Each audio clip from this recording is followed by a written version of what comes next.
kids. Today we're going to be reading The Stone Thrower by Jael, Ealey, Richardson. Pictures by Matt James.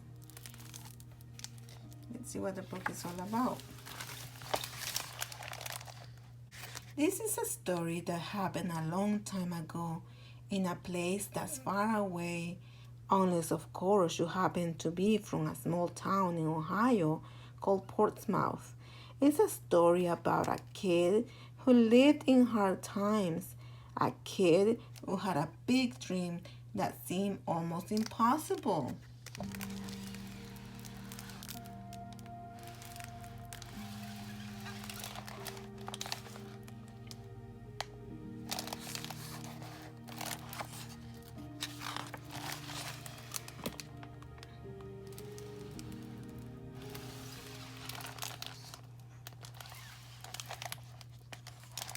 Chuck Ealey was born in Portsmouth, Ohio in 1950. Back then, there were separate schools and separate restrooms and separate neighborhoods for black people because some Americans didn't believe that all people were equal, regardless of their skin color.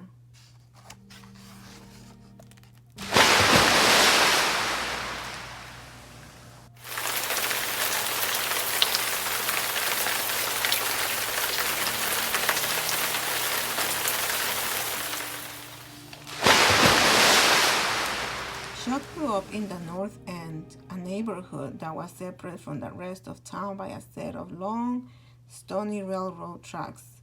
The buildings in the North End were all run down, and there was nowhere to swim when the weather got hot because the pool was on the other side of the train tracks.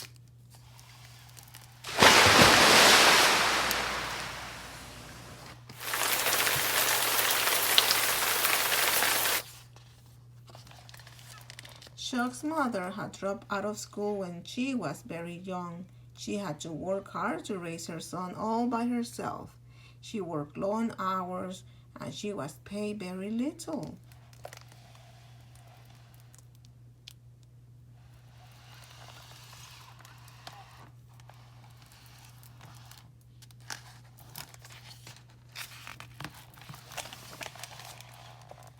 She wanted things to be different for Chuck. Those coal trains that come through, they don't stop here, she said. They don't stop until they get where they're going. I want you to be just like that. Do you remember where you're going, son? Chuck smiled at her with a big, broad grin. I'm going to get out of the North End and get my education. She smiled and squeezed him tightly. That's right, she said.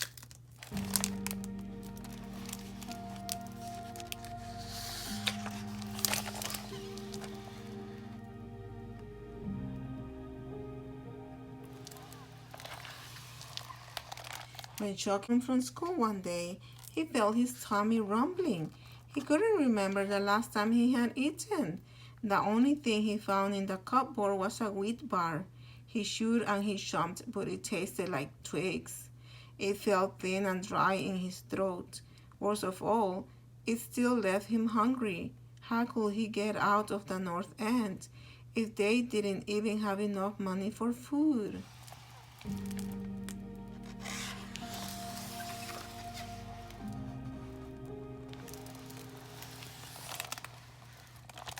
On a crisp fall day, Chuck walked toward the train tracks, his coffee shoes against the pavement as the wind whispered gently, as leaves tumbled and danced and cracked beneath his footsteps.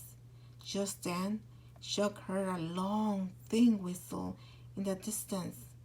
The ground began to rumble and the train tracks shook. The stones along the tracks jumped and bounced like hot kernels of popcorn. Thick gray clouds puffed and puffed from the smokestacks of a train as it jogged down the railroad tracks towards him.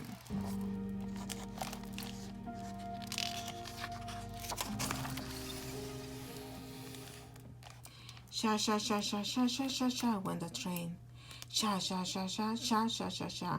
It went as the dark coal cars crawled along the tracks like a trail of black ants each one marked N and W for Norfolk and Western.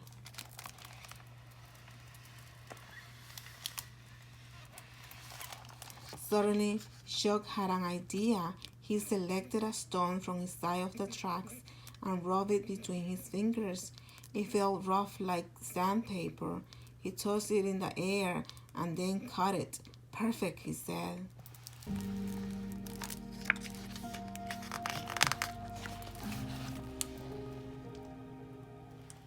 As the last car jogged towards him, Chuck narrowed his eyes so he could see the end more clearly. He shifted back and forth on his toes, and he waited. He threw and watched the stone soar. Bang! Chuck smiled and raised his hands in victory.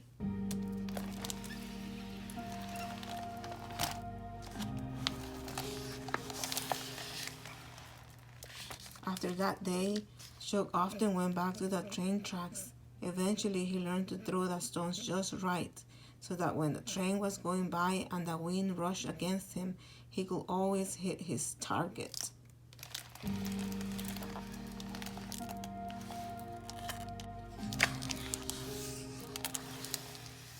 At school and at football practice, Chuck did the same thing. When he learned new things and when he had to do the same thing over and over, he thought about standing by the railroad tracks, throwing stones again and again until he got it.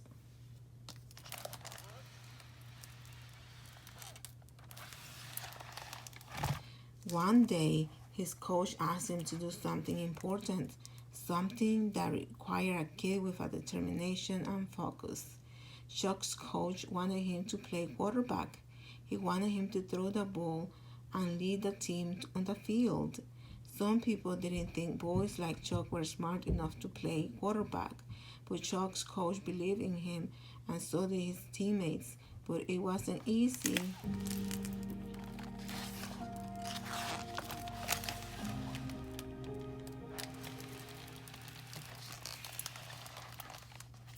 At a game against a rival school, Chuck played a team that was lean and mean. The players called him names, and they ran at him with anger in their eyes and in their hearts. Crush him, they cried. Get him, they yelled. With a few seconds left on the scoreboard, Chuck's team was down by 5. The team huddled together, heads bent down, arms around each other. They didn't want to lose, but there was only time for one more play.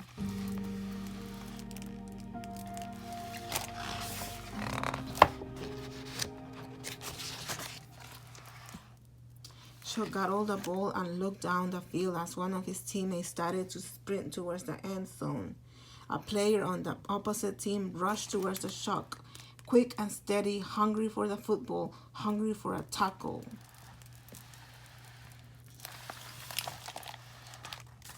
Chuck waited, his feet tiptoeing on the soft grass as the defenseman raced closer and closer. Chuck thought about those days at the railroad tracks, the rush of the train, the feel of the wind, the rumble of the earth underneath him. He narrowed his eyes so that all he could see was his teammate running faster and faster.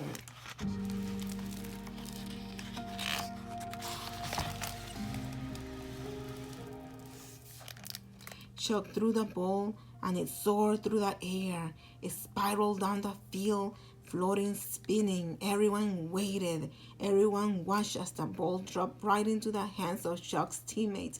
As he stepped into the end zone, Chuck smiled and raised his arms. Touchdown, victory.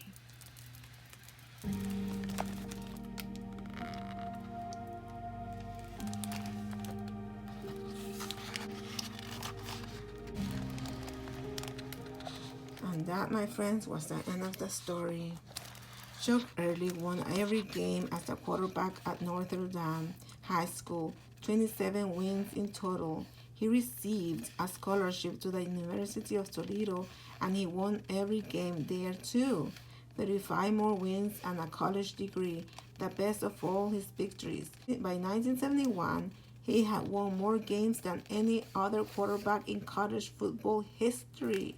It's an unbeatable story that amazes me, even though I've heard it all before because Chuck Early happens to be my father. But even though he was undefeated, my father will never play professional football in America. The National Football League didn't believe that he could be a great quarterback because of the color of his skin. So my father moved to Canada to play quarterback in the Canadian Football League. He led the Hamilton Tigers Cats to the championship, the Grey Cup, in his very first year. He was named the game's most valuable player and the CFL's Rookie of the Year, the best new player in the league. He played for 6 more years before he retired from the sports that changed his life and mine forever. And that, my friends, was the end of the story. The stone thrower. I'll see you guys next time. Bye.